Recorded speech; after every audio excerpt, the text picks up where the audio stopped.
ఇవాళ ఒక ఆయన ఎట్లొస్తాడో ముఖ్యమంత్రి అడ్డుకుంటా ఆయన గోదావరి నీళ్లు తేలేదు అని అన్నాడట.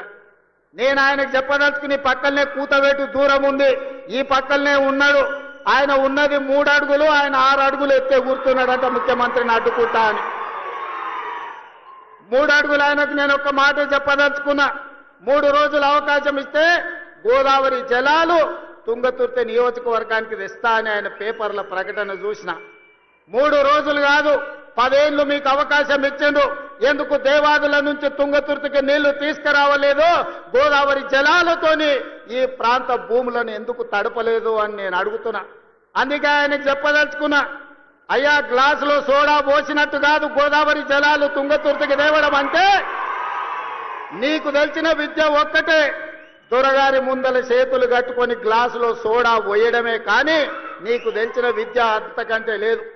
నీ ఊరు మండలం చేసుకున్నావు, మండల ఆఫీస్ అన్న తెచ్చుకున్నావా? ఎంఆర్ఓ ఆఫీస్ అన్న తెచ్చుకున్నావా? పోలీస్ స్టేషన్ అన్న తెచ్చుకున్నావా? 10 ఏళ్లు మంత్రిగా ఉండి నీ నాయకుడు ముఖ్యమంత్రిగా ఉంటే నీ సొంత మండలానికి ఒక ఎంఆర్ఓ ఆఫీస్, ఎంపీడీఓ ఆఫీస్, ఒక పోలీస్ స్టేషన్ తెచ్చుకోలేని సన్నాసివి ఇవాళ మా మందుల సామెలు తీసుకొస్తే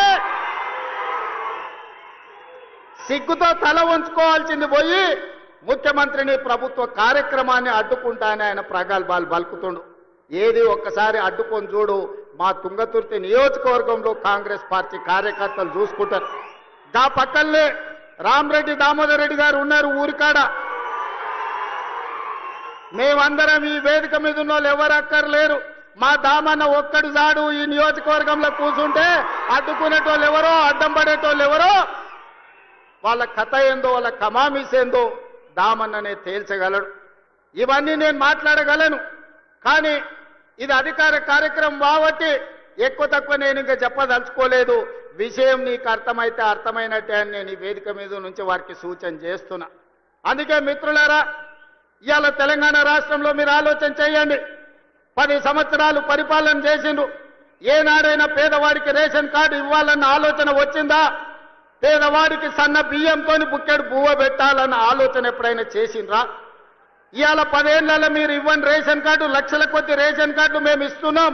కోట్ల మందికి, 3 కోట్ల 10 లక్షల మందికి ఇవాళ సన్న బియ్యం ఇస్తే రేషన్ షాపుల దగ్గర పెద్ద పెద్ద బార్లు తీరిన లైన్లు ఉంటే ఇవాళ ఆయన అంటున్నాడు రేషన్ షాపుల కాడ బార్లు తీరినరని. మీరు గ్రామాలలో రేషన్ షాపులు ఎన్నడూ తెరవలే, బెల్ట్ షాపులు మీరు తెరిచిండ్రు. 10 ఏళ్ల తర్వాత రేషన్ షాపులు తెరిచి సన్న బియ్యం ఇస్తుంటే ప్రతి పేదవాడు పెద్దవాడు రేషన్ షాపులో సన్న బియ్యం తీసుకోవాలని లైన్లో నిలబడి ఇవాళ లక్షలాది మంది, కోట్లాది మంది సన్న బియ్యం తీసుకొని బుక్కెడు బువ్వ తింటుంటే మీ కళ్ళల్లో